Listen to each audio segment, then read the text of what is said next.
Happy Sunday, everybody. Welcome into another edition of the Hogs Hoop Report with Kevin McPherson. As always, that's Kevin McPherson. I'm Evan Kamiko. Kevin, we've hit the summer slump. We've hit those months of the summer where not much goes on, so we don't have a ton to talk about today, but we do have things to talk about. I think that's the silver lining in this all. And we'll start with probably some of the biggest news of the week before getting into Pro Hogs.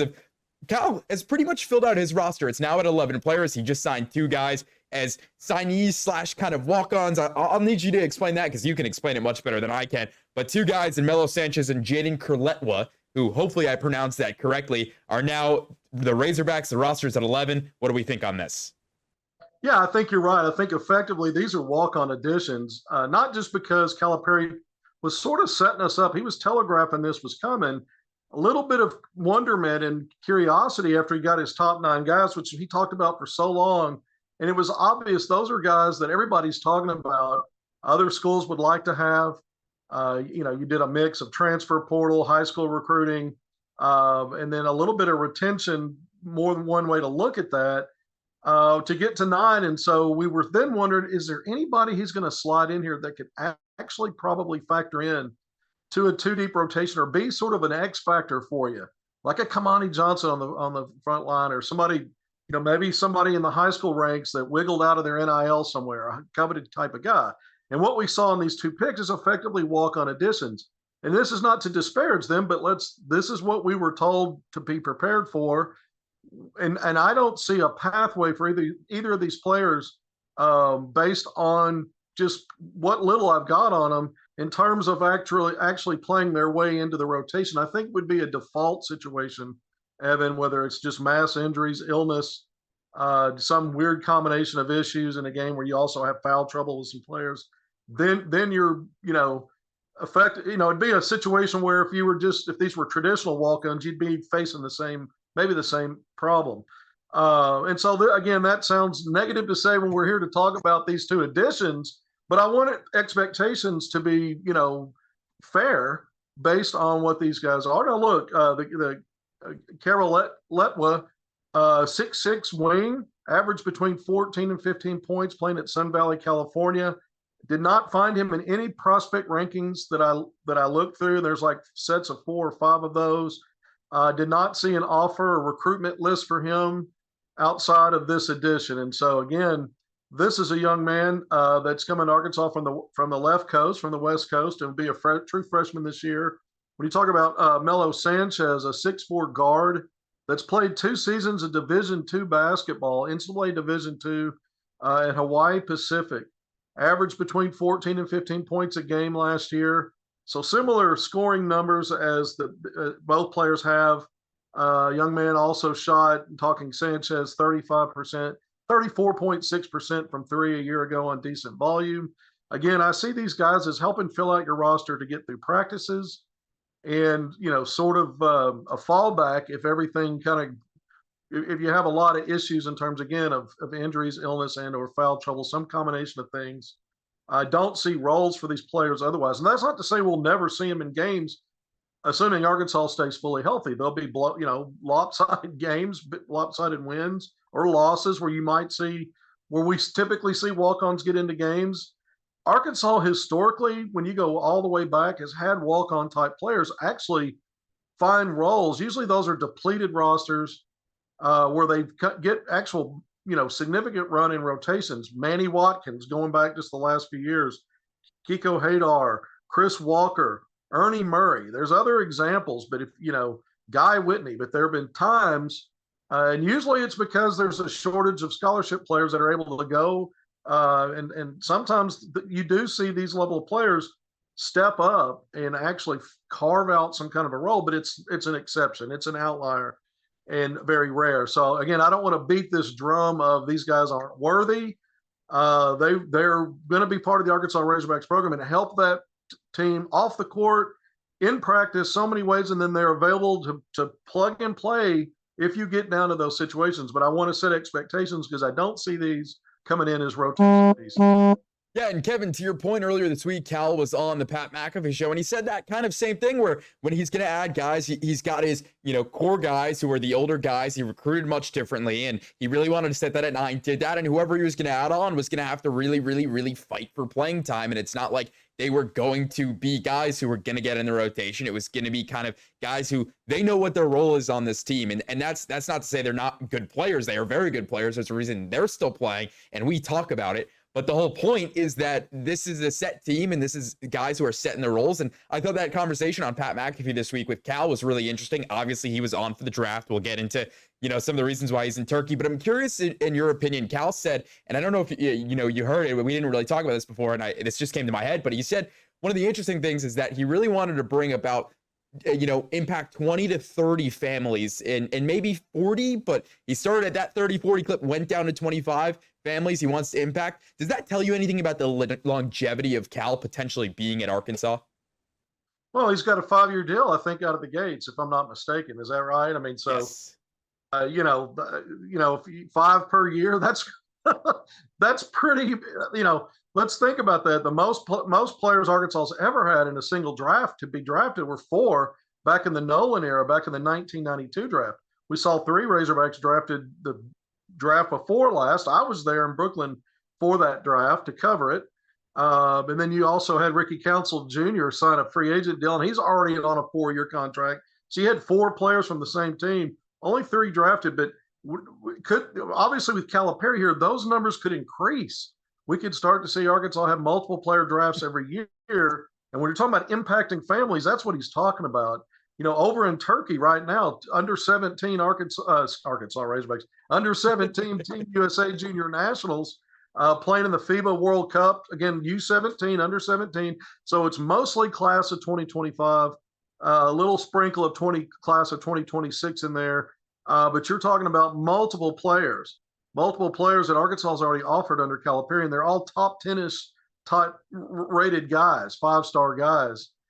When you look at the Boozer twins, Cameron, the number 2 player overall, it's really been the leader so far over there. Had nearly a triple-double today. On Saturday, I believe he had 29 points and 12 rebounds, but just blowing out the competition Team USA is so far. Calipari's among some of the coaches that are over there to watch these prospects that he's offering. These are targets, recruiting targets. And so just about everybody on that Team USA roster has been offered by Calipari and this Arkansas staff. So that's a big deal. A.J. DeBonsa, Chris Anak Jr., who's the big chart climber, now top 10 guy, 6'10" center, part of that Team USA roster. Recent Arkansas offer, you look at class of 2026, Brandon McCoy Jr., Tyron Stokes, both of those young men are 5-star top 2, both of them ranked 1 and 2 respectively in the 2026 class, already have Arkansas offers. So you see Calipari doing what he does. He's going to get his share of these kind of players. And when he's talking about impacting families, some of these guys are already going to be projected as lottery picks and first-round guys in a year's time between high school and the pro level. And Calipari's done better than anybody as being the guy to not only bring them in for that 1 year in the farm system, but get results on draft day. He consistently gets results, and that's why when he has these talking points on some of these national shows he's done now, Dan Patrick, Jim Rome, and McAfee in the last week or so, you hear the same common thread and the same themes. It's because he's been there, done that. Nothing's going to change it. Arkansas is going to win its share of recruiting battles. Everybody's going to be focused on results on the court. I suspect Arkansas is going to be one of the top-tier teams under Calipari while he's at Arkansas in the SEC. Now we say, when does he get back to vintage Cal in postseason? That's always, to me, where the talking point should lead when we look ahead, wherever he's at. But since he's at Arkansas, we're all interested in that. Yeah, and only time will tell with that. And to your point, the 2 Boozer twins, their dad, I think, is just a little bit famous and a little bit good at basketball. He was a lot of fun growing up for me watching him on the Chicago Bulls. But let's get into some Pro Hogs now. Speaking of Carlos Boozer, the biggest thing for Pro Hogs right now, Summer League about to start right around the corner, but free agency kicks off this week. And Isaiah Joe was not picked up for his contract. He will be a free agent. What do you have on Isaiah Joe and some of the other Pro Hogs around the country? Well, restricted free agency, and look, Oklahoma City, it sounds like a negative. They had the team option. He would have made $2.1 million, but they realize they are vulnerable if they pick up that option in a year's time, because he would be an unrestricted free agent at that point. Mm-hmm. And if they want to get him on a team-friendly deal, this is the way to do it. Now he's open to the market, though, so they'll be able to match any other offers. And I'm hoping for his sake or any pro hog sake in their situation, there's plenty of interest. My guess is as soon as the rules allow them to start negotiating, that Oklahoma City is going to have a nice team, but also team friendly, sort of a compromise in some ways type of deal. I've been reading some of these salary experts. When you look at comparing, he could be in the neighborhood of, if he returns to Oklahoma City, as much as a 4-year, $58 million deal, which would put him around, gets him close to $15 million a year.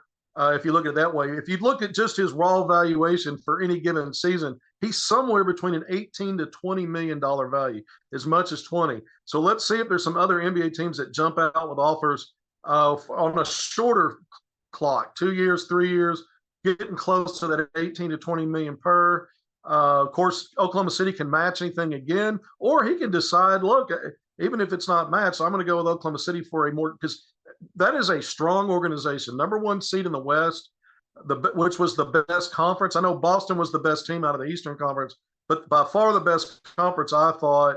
The youngest team ever to be a 1 seed. And so they're doing things right in Oklahoma City. It's close to Fort Smith, where Isaiah Joe's from, and Jalen Williams, by the way, who's his high school teammate. They were both Razorbacks, and they're both Oklahoma City. Then there's a lot of reasons for Isaiah Joe to like Oklahoma City and stay put. But it'll be very interesting to see, because he's going to go from, again, what would have been a $2.1 million payday next year to having a 500, 600, 700, 800% increase on that, depending upon how it all plays out. And he'll be a 5th-year pro, by the way, one of the best floor spacer gravity players in the NBA, a better than average defender, and does less with more. Doesn't demand the ball to be a force, and creates a lot of opportunities for teammates because of the defensive gravity he creates. He is going to be a coveted player. And I can tell you this, just from talking to some of my NBA people, I think the Dallas Mavericks wish they had gotten him out of free agency when Philadelphia let him go. We know the Mavs made it all the way to the NBA Finals. But I wouldn't be shocked to see Mavs be among teams that make a run at him. Let's see how it plays out. Let's see how quickly Oklahoma City's able to get him locked in on something, or does he play the market? But Isaiah Joe's going to have options. Yeah, not to mention Oklahoma City and a ridiculous amount of draft picks between now and like 2035. They maybe have the most draft picks in the NBA. So there's a lot of flexibility that the Thunder have over the next couple of years. And, what happens with Isaiah Joe, we'll find out. Kevin, anything else before we go? Not really, other than NBA Summer League starts in July. That's always a big thing with rate, because we know now Arkansas puts a lot of players in the NBA. And so you're going to see, you're going to see several pro hogs in, even though Arkansas didn't have players drafted this year, you're still going to see pro hogs in Summer League. You've got all of last year's rookies, all 4 of them, I believe, will be playing plenty in Summer League. Nick Smith Jr., Anthony Black, Jordan Walsh, and Ricky Council IV. We may see some other former hogs and pro hogs in the Summer League. It's always fun to watch if you're a basketball junkie. Like you talked about, once you get in the summer, it slows down a little bit, but not really. Basketball's something relevant's happening 365 days a year. You just have to know what it is and where to look. Us junkies know where to find the fix. Mm-hmm. But NBA Summer League always helps with that. Helps with that sweet tooth if you like basketball. Hey, and not to mention the basketball tournament, TBT, coming back in July. That is going to ramp up in the next couple of weeks, so that's exciting. Plenty of basketball. Like you said, if you know where to find it and you're a junkie, it's not too hard to find. Kevin, that is going to do it. Thank you so much for tuning in to the Hogs Hoops Report with Kevin McPherson. I'm Evan Kamiko saying so long, and we'll see you next Sunday.